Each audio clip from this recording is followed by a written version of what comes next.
Back at the U.S. Olympic Trials for track and field presented by BMW as we get ready for the women's 200-meter final.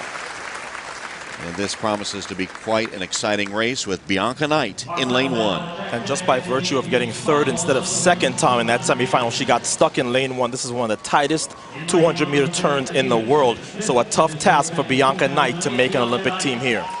Lane 2, Aurieyall Scott. And she has had a great year, won the U.S. junior title at 100 meters on this track last year. So nothing to gain here but experience for the young Central Florida star. In lane 3 is Kimberlyn Duncan. Tom, when she ran 22:19 at the beginning of the month, it looked like she was a sure bet for this Olympic team. But the U.S. women have been running so well, she is going to have to really perform today to make that team. Sanya Richards-Ross is in lane 4. I think she is one of the favorites along with Allyson Felix. Her coach, Clyde Hart, says you can only compare what she has been doing this year to Michael Johnson in terms of how good she has looked in her workouts. Lane 5, Tiana Madison. And Tiana Madison is already on the 100-meter team. Her coach said no 200, but here she is in the final and definitely a threat with the way she has been running both indoors and out in 2012. Allyson Felix in lane 7. She has all the experience and she has bettered her 100-meter personal best, which means that she is a threat to not only set a new personal best, but to really run something fast today. Allyson actually in lane 6. In lane 7 is Jeneba Tarmoh. And Jeneba, of course, tied with Allyson Felix in the 100 as well as the same time in the semifinal. She made the U.S. team last year, and she is a legitimate threat here to make the team again. And in lane 8 on the outside is Carmelita Jeter. And Tom, the fan in me, if I had to script this, I would want the fastest woman in the world on the outside. Well, Carmelita Jeter is the reigning world champion. She is in lane 8. She will get on the turn, off of the turn first, which puts her into her strength, the straightaway. So lanes 4 through 8 are loaded with talent. Richards-Ross, Madison, Felix, Tarmoh, and Jeter.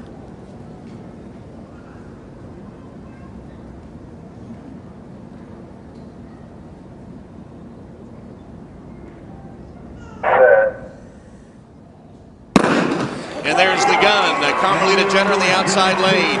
Felix off to a good start. So is Tarmoh. Madison is coming on, and here's Richards-Ross.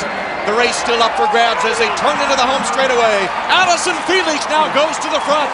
Felix starts to widen her lead. Jeter is in there second. Richards-Ross third. But Felix with a sizable victory. Jeter second. Richards-Ross is third. What did I tell you about that personal best? Allyson Felix just set a personal best by a huge margin, 21:69. London calling for Allyson Felix.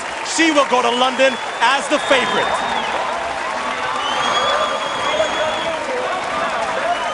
And Tom, that makes her the third fastest American ever.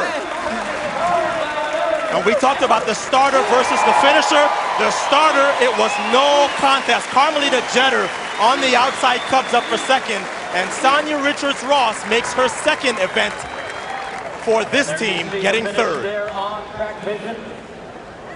So Allyson Felix, desperate for that individual gold medal at the Olympics, looks good here at the trials. And there is Allyson Felix in 6. And we talked about her improving her personal best at 100. The one weak point that Allyson Felix has had in her 200-meter running is that first 50. Guess what? That weakness is now gone. This is a field that should have challenged her more, but look at the lead off of the turn, and then you know she can finish. She puts away this field at 150 meters. It's only about the clock, and with that great little tailwind, 21.69, as Allyson Felix sets a new personal best and becomes the third fastest American ever at this distance. So Allyson Felix with a statement for London by winning the Olympic trials in decisive fashion, 21.69. Carmelita Jeter was second, and Sanya Richards-Ross finished third to make up the U.S. team.